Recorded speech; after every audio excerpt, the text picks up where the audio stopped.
Morning, my name is Father Rayappa. I'm talking about noise pollution. Uh, the effects of noise pollution uh, are many.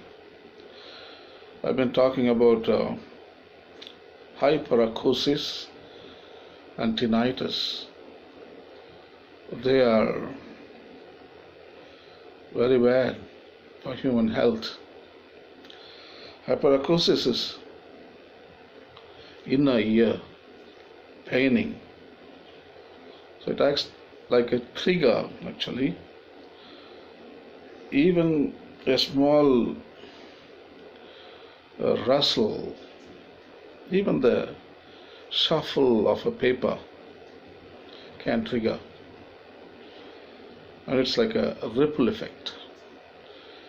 It triggers, it's like a cascades. It can cause stress, anxiety, even lead to heart disease, and even psychological problems like hypochondria, schizophrenia, and borderline personality syndromes. All those psychological problems can be triggered. What's going on in your inner ear? So it's all caused by human activity.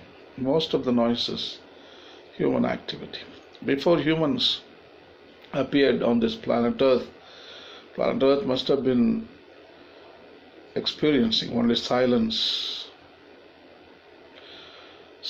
pervading the surface of the planet. Bible says darkness prevailed, darkness. Darkness is about silence. Prevailed on the face of the earth. So anyway, hyperacusis is a disease. In fact, I have it. I was exposed to extreme noise conditions. I liked loud music. I played loud music, and I'm paying for it now. Even a small, as I told you, shuffle of a paper can trigger me and put off mode.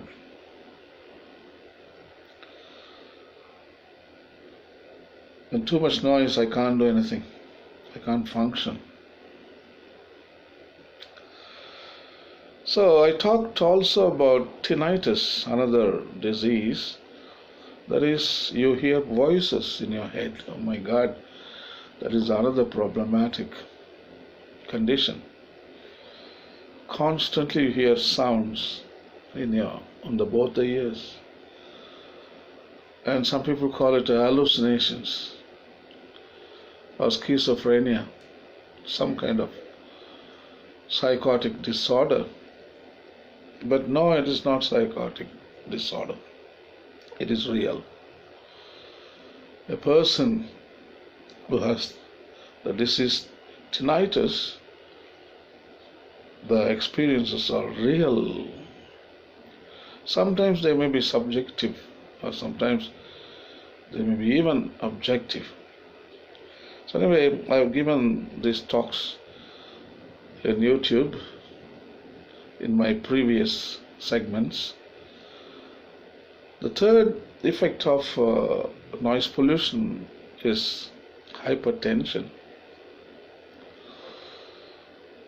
Hypertension is called today high blood pressure. In India, almost half of the Indian population, they experience high blood pressure. But Indians eat mostly good diet, the vegetables and corn and nuts and fruits.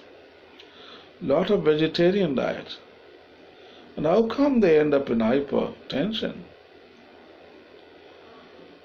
I think the problem is not in the eating or not in their even in their genes. It's not genetic. But where does hypertension come from anyway? What is the origin?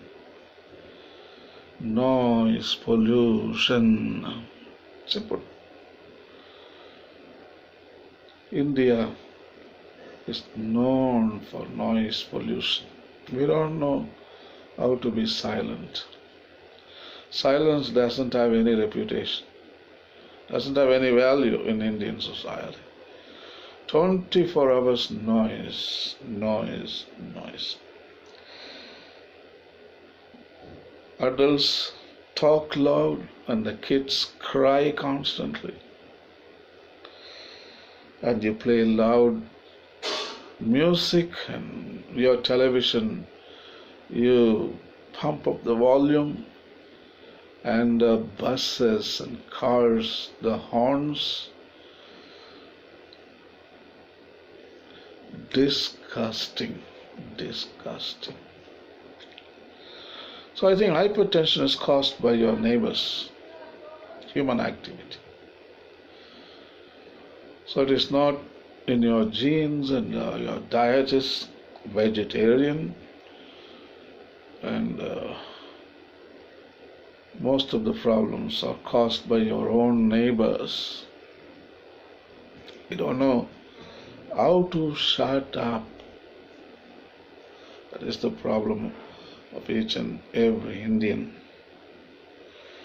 And people value silence in India for centuries. People ran to forests, mountains, deserts, maybe to noisy neighborhoods. I think more than any other culture, Indian people are the sages. They become sages. They go to desert and mountains like Mahavira, Buddha. Even sadhus of India, if you go to Rishikesh in northern part of India, they all run away. You know why? Because noise pollution. Our Indian people make lot of sages, sadhus, because we don't care for our neighbor. We are not sensitive at all. The problem is we are not taught in the school. That is the problem. There is no education. Ignorance is the cause of all evil again. The Indians know everything. They also tell ignorance is the cause of it, all evil. And they quote Vedas and Upanishads, but they don't keep up in their own lifestyle. Indian lifestyle is noisy. Indian habits are noisy. So I think more than half of Indian population, they are prone to hypertension. Hypertension affects approximately 500 million adults in India. 75 million adults in the United States alone. And hypertension is a major risk factor for stroke, myocardial infarction, vascular disease, and chronic kidney disease, and fatigue, anxiety, hypertension, the high blood pressure. Hypertension may be primary, which may develop as a result of environmental or genetic causes. So that is what Indian people are in primary hypertension. So the environmental factors, they put each and every Indian in hypertension mode.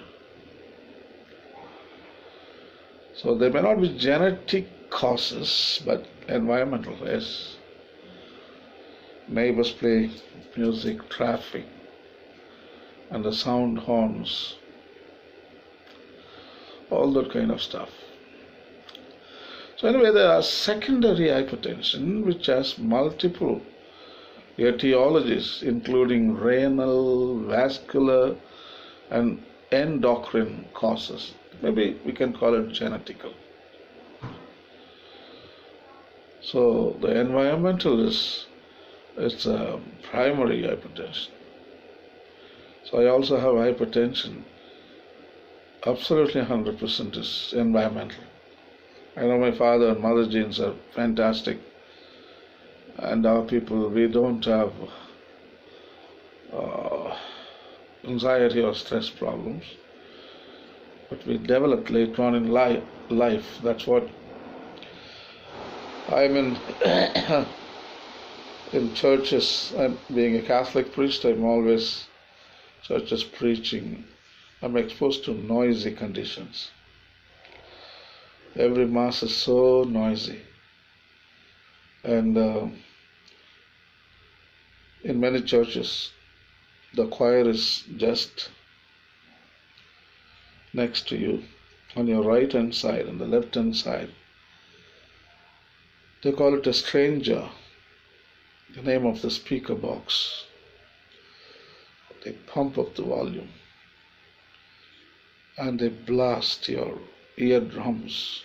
They're not only playing drums, they are playing with your eardrums. And noisy singing and noisy reading, and there is no peace there. So much of violence is perpetrated in the churches. Doesn't seem like a peaceful place for prayer. It's a noisy environment.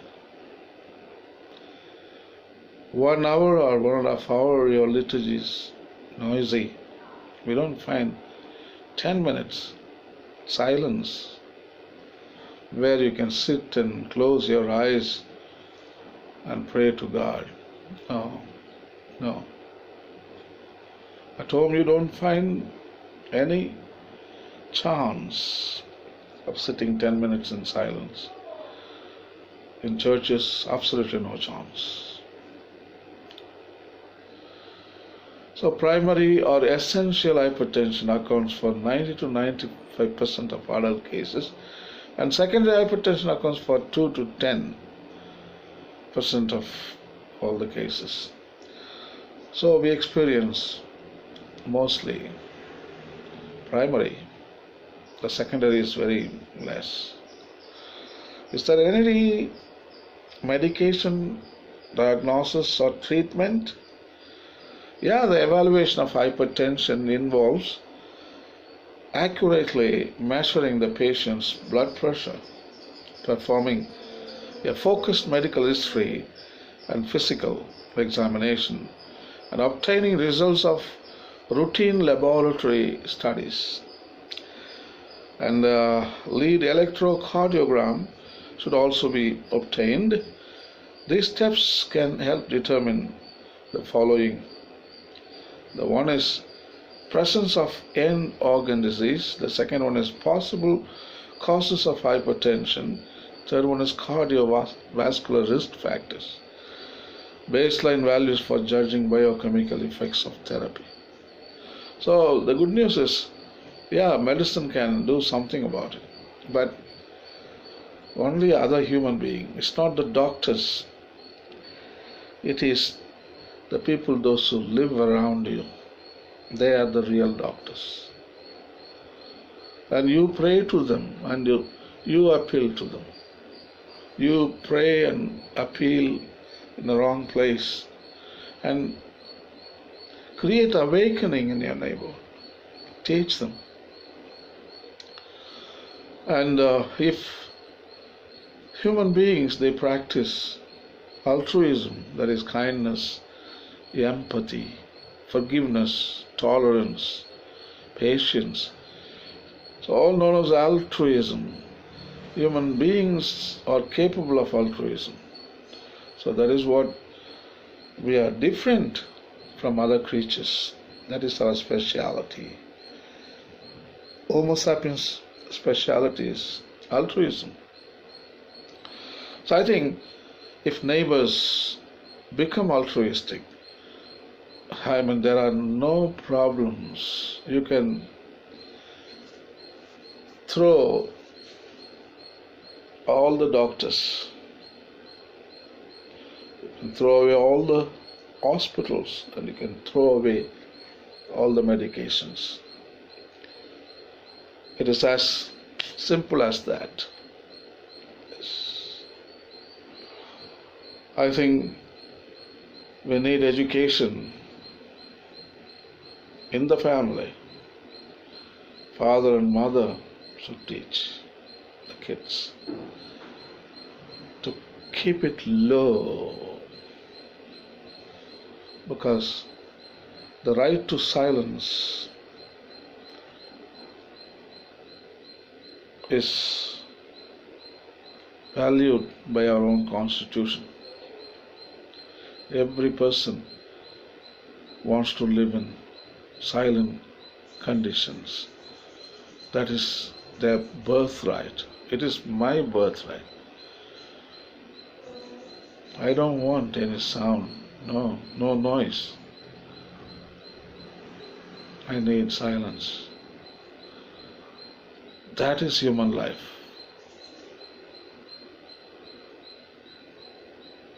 So I think I appeal to all my friends in India, my brothers and sisters, please, please, please, keep it low. Goodbye.